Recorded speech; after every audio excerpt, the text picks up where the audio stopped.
Dozens of those San Francisco cases are concentrated at the city's largest homeless shelter.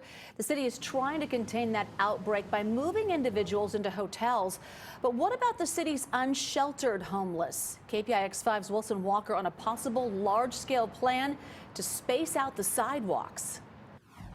When you can't crowd people into buses, you need more buses. The fleet behind me is taking people out of San Francisco's homeless shelters and into hotels, and that includes the source of the city's largest single outbreak. Today, the city's largest homeless shelter looked very much like an emergency medical ward. The sheriff's deputies outside were in full protective gear, and some residents, presumably those not infected, were ferried to hotels the city has secured to isolate vulnerable populations. And we had plans to staff up hotel rooms as rapidly as we possibly can in case an outbreak occurred.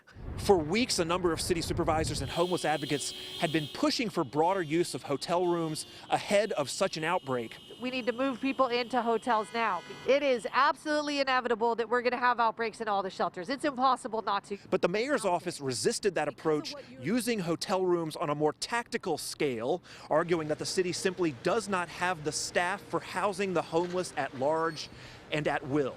If you can't self-care, you're still going to come inside somewhere, but we need more care wrapped around you for that to be successful.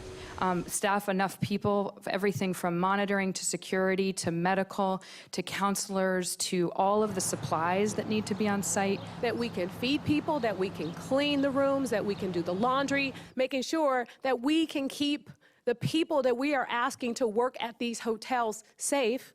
I'm in the business, my organization is in the business of housing homeless people out of shelters, and it's not as fast a process as many of the supervisors realize. It takes more time.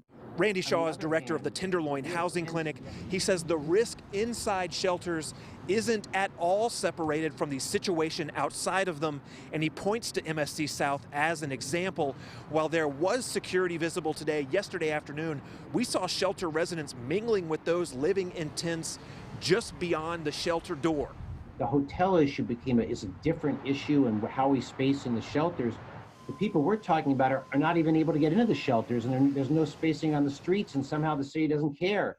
And when they say that they are allowing tents, that's not true. They're only allowing them in the Tenderloin, so you can't even literally walk out of your apartment or hotel in the Tenderloin and be safe outside your front door because there's tents there. His suggestion, and one the city is now considering, a large-scale outdoor encampment for those still on the sidewalks. I mean, Civic Center Park behind you is completely vacant. The Fulton Mall next to the Asian Art Museum and library are completely vacant. And they could do it with bathroom structures, with food. They could do that tomorrow. There's nothing to stop that, and they don't do that. And so I think advocates are very frustrated that the whole process at every level is taking more time. The slowness to make things happen has always been a problem. The challenge on the streets has always been a problem. These are constants. You've hit what you just said is really an important point. I think hasn't been fully understood or discussed in this whole thing, which is that we've tolerated homelessness in our society since 1982, and now the chickens have come home to roost, and you see just how damaging and destructive it is for the whole population. The city says it is working its way towards what it calls shelter equilibrium. That means getting the vulnerable out while those inside can be safely distanced from each other. And as for any large sanctioned outdoor encampment, the city promises details on that in the coming days.